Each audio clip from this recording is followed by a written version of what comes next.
পড়ছিলাম প্রণয়ের রূপকথা, কলমে ফাতেমা তুজ, পর্ব সংখ্যা 12। দীপ্রকে দায়িত্ব থেকে মুক্তি দেওয়ার বিষয়টি সবাইকে ডেকে নিয়ে খোলসা করে দেওয়া হলো। এতে বিরোধ দেখালেন দবির দেওয়ান। এ কেমন কথা মা? দীপ্রর তো কোনো সমস্যা হচ্ছে না, কিন্তু কুহুর সমস্যা হচ্ছে। দবির তাকালেন কুহুর দিকে, ওর মাথাটা নামিয়ে রাখা। তিনি এগিয়ে এলেন ভাতিজির দিকে। দীপ্রর দেয়াতে সমস্যা? তবে আমিই দায়িত্ব নিচ্ছি।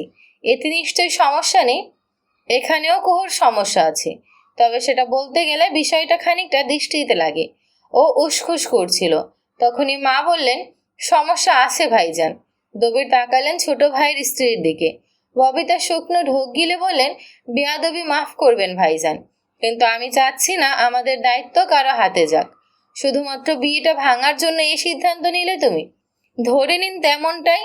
তবে একটা বিষয়ে আমার ভুল হয়েছে। কুহুর বাবা চলে যাওয়ার পর আমি এতটাই ভেঙে পড়েছিলাম যে অনেক কিছুই বুঝতে পারিনি। তাই আপনার দেওয়া প্রস্তাবে হ্যাঁ করে দিই। ভেবেছিলাম এতে করে পরিবারের আবার বন্ধন আসবে, আর আমারও মাথার উপর একটা ভরসার হাত পাবো। কিন্তু আমার ভাবা উচিত ছিল, এত বছর ধরে আমার স্বামী একা লড়াই করে গিয়েছেন, কেউ সঙ্গ দেয়নি। তিনি চলে যাওয়ার পর সঙ্গ নেওয়া তাকে অপমানের মতনই। ববিতা থামলেন, তার শরীর কাঁপছে। স্বামীর কথা বলতে গেলেই বুকের ভেতরটা কেমন করে ওঠে। দীপ্র এত সময় চুপ করে শুনছিল, এবার বলল, চাচি আমার উপর রাগ করেছেন, সেটা বুঝতে পারছি। তাই বলে এইভাবে দূরে ঠেলে দেবেন? দূরে ঠেলে দিচ্ছি না দীপ্র, আর না রাগ ধরে আছি। আমার ভুল হয়েছিল, সেটা ভেঙেছি। দীপ্র তাকালো কুহুর দিকে। মেয়েটিও এদিকেই তাকানো ছিল। চোখাচোখি হওয়াতে দৃষ্টি সরিয়ে নিল। সুযোগ বুঝে আনোয়ার বলেন, ভাইজান, আমার মনে হয় এটাই ঠিক। দীপ্রর বিয়েটা ভেঙেছে, এখন ওদের মাঝে একটু স্বাভাবিক দূরত্ব রাখাটাই ভালো।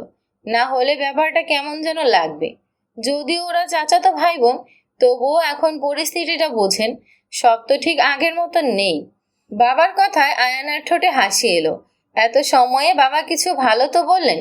ও ঠোঁট টিপে হাসছিল। কণার নজরে সেটা আসলো। ও ভুরু কুঞ্চিত করে চাইলো, আপু দেখ আয়ানা আপু কেমন করে হাসছে। কুহু তাকালো, দেখলো আয়ানের মুখটা। মেয়েটাকে দেখে মনে হচ্ছে ভীষণ খুশি। তুই মানিস আর না মানিস, আয়ানা আপু তোর বিয়েটা ভাঙায় খুব খুশি হয়েছে। বাদ দে না। কেন বাদ দিব? ও কেন হাসবে? উফ কণা, চুপ কর একটু। কণার চুপ করতে ইচ্ছে করছে না।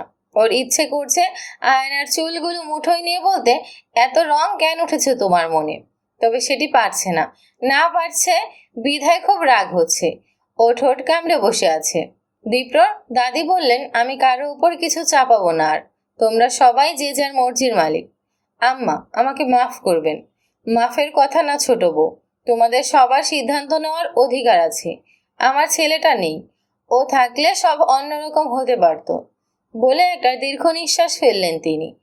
দবির হতাশ কণ্ঠে বললেন, আমরা একবার ভুল করেছি, সেই ভুলটার জন্য এতটা শাস্তি প্রাপ্য। সম্পর্ক জোড়া লাগার বদলে নতুন করে ভেঙে চলেছে। আমি আর কি বলবো?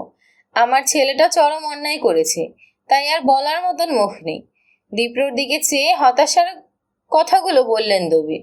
দীপ্র শুনল, একদম মনোযোগ দিয়ে শুনল, কিছু বলল না। দাদিজান বললেন, যাই হোক, সম্পর্ক স্বাভাবিক করতে চাইলে সবাই স্বাভাবিকভাবে ফিরে আসো। দীপ্র শোনো, কথাটা আয়ানা কণা রাত্রি তোমার কাছে যেমন, কুহু ঠিক তেমন। বিয়ের বিষয়টা নিয়ে কেউ আর ভাববে না, সবাই মিলেমিশে থাকতে পারলেই ভালো। দীপ্র হ্যাঁ না কিছুই বলল না, চুপ করেই রইল। কুহু একটু তাকিয়েছিল। দীপ্র শক্ত হওয়া মুখটা দেখে ওর কেমন ভয় লাগলো। কণার থেকে ঘটনা জেনে রাত্রি হতাশ হয়ে বলল, সত্যি বলতে এই কাহিনী দেখতে তার ভালো লাগছে না। দীপ্র তার ভাই, কুহু তার বোন, দুজনেই আপন। ভুল ঠিক বিচার করতে গেলে সব কেমন আরো জটিল হয়ে যাচ্ছে। কণা অভিমানের মতন করে বলল, রাত্রিপু তুমি আপুকে একটু বোঝাও তো। এই তুই চুপ করবি? কেন চুপ করব? তুই এত বোকা কেন আপু? কেন রে, কুহু আবার কি করলো? করেনি, তবে বোকা খুব। আজকে যখন এই কথাগুলো হচ্ছিল, তখন আয়না আপু খুব করে হাসছিল। হাসছিল কেন কে জানে, তবে মনে হচ্ছিল এমনটাই চাই সে। আমার ধারণা আয়না আপুর নজর দীপ্র ভাইয়ের উপর। এটা আমি মানতেই পারবো না, ভাল লাগে না। বলে ঘর ছেড়ে চলে গেল কণা। কুহু ছোট করে নিঃশ্বাস ফেলে বলল, ওর কথা ছাড়ো তো আপু, ও পাগল। পাগল না, আমারও আয়নাকে সন্দেহ হয়। কুহু কিছু বলে না। রাত্রি বলে, কুহু, বোন আমার, পরিস্থিতি জটিল। আমি এখানে কি করতে পারি রাত্রি আপু? আমি যাই করি তাতেই খারাপ হচ্ছে। আসলে বাবা চলে যাওয়ার পর আমার সব কিছুই শেষ। রাত্রে কি বলবে বুঝতে পারে না, চেয়ে থাকে হতাশ হয়ে। এই মধ্য দরজায় নখ পড়ে। রাত্রি পেছন ঘুরে যায়। দীপ্র দাঁড়িয়ে। রাত্রি একটু বাইরে যেত। দীপ্রর কণ্ঠখানা শুনে কুহু নড়ে চড়ে ওঠে। রাত্রি শব্দহীনভাবে ঘর ত্যাগ করতেই দীপ্র ঘরে প্রবেশ করে। কুহু বিছানা ছেড়ে উঠে দাঁড়ায়। মাথাটা সামান্য নত রাখে। কুহু, শীতল একটা কণ্ঠ। দীপ্রর গলাটা ধরে এসেছে। কুহুর গলাটাও তরলহীন মনে হচ্ছে। আমার প্রতি এত ঘৃণা তোর? কুহু কি বলবে বুঝলো না। ওর কেমন অস্বস্তি হতে লাগলো। দীপ্র এবার কণ্ঠের স্বর কঠোর করলো। সবার কাছে আমাকে ছোট করে ফেললি, অথচ চাইলেই সবটা ঠিক হতে পারতো না? কুহুর ভেতর থেকে কথা আসে না। ও মাথা নত রেখেই বলে, আমি কি করতে পারি এখানে? তুই কিছুই করতে পারিস না, আবার অনেক কিছুই করতে পারতি। আমি আমি আসলেই বুঝতে পারছি না সবাই কেন আমাকেই বলে। দীপ্ত একটু তাচ্ছিল্যের মতন হাসে। এই হাসিটা কুহুকে অসহ্য বেদনা দিয়ে যায়। ঠোঁট কামড়ে সেটা সয়ে নেয়। ছোটবেলায় তুই আমার খুব আদরের ছিলি, এটা সবাই জানতো। অন্যদের থেকে তোকে বেশি স্নেহ করি। অথচ সময় আজ কোথায় দাঁড় করালো? তবে একটা কথা বলি, যা হচ্ছে ভালো হচ্ছে না।